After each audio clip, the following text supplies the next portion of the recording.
यार, ये महंगाई आखिर इतनी बढ़ती कैसे है? अगर बंदरों के पास सिर्फ एक केला तो केला दुर्लभ, केला कीमती। लेकिन अगर बंदर ज्यादा केले उगाने लगे तो केला आम। अब केला इतना कीमती नहीं। Demand pull inflation. अगर बंदर ज्यादा केले मांगे लेकिन केला किसान उतने ही केले उगाए तो केला और दुर्लभ हो जाता है, तो कीमत बढ़ जाती है। Cost push inflation. अगर केले की मांग बराबर है लेकिन किसान के पास बेचने के लिए केले कम है तो भी कीमत बढ़ेगी, क्योंकि अब केला और भी दुर्लभ। Production cost inflation. बंदर केला खरीदता है, बंदर केला खाता है, जिंदगी मस्त है।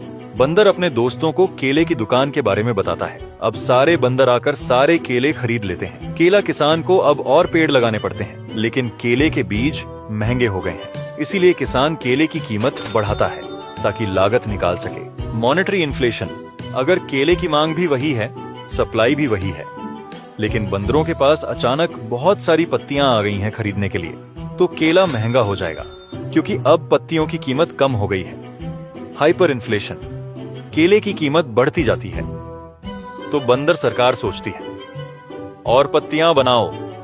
अब बंदर ज्यादा केले खरीदते हैं तो केला और महंगा होता है, तो सरकार फिर पत्तियां छापती है।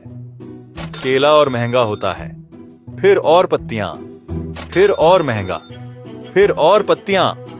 अब ये पागलपन हो गया है। आखिर में बंदर सरकार सारी पत्तियां जला देती है। अब बंदर सरकार कहती है अब से लकड़ी होगी नई करेंसी। इन्फ्लेशन बुरा नहीं है। अगर बंदरों की पत्तियां उसी रेट से बढ़ें जैसे केले की कीमत, तो बंदर खुश। अगर पत्तियां बढ़ें लेकिन केले की कीमत ना बढ़े, बंदर अमीर। अगर पत्तियां वही रहें लेकिन केला महंगा हो जाए, बंदर गरीब, बंदर दुखी। बंदर हम सब हैं। इन्फ्लेशन से बचना है तो बंदर को केले में निवेश करना चाहिए ताकि समय के साथ और केले उगें। कभी कभी महंगाई सच में बहुत केला हो जाती है। फॉलो करो ओहू।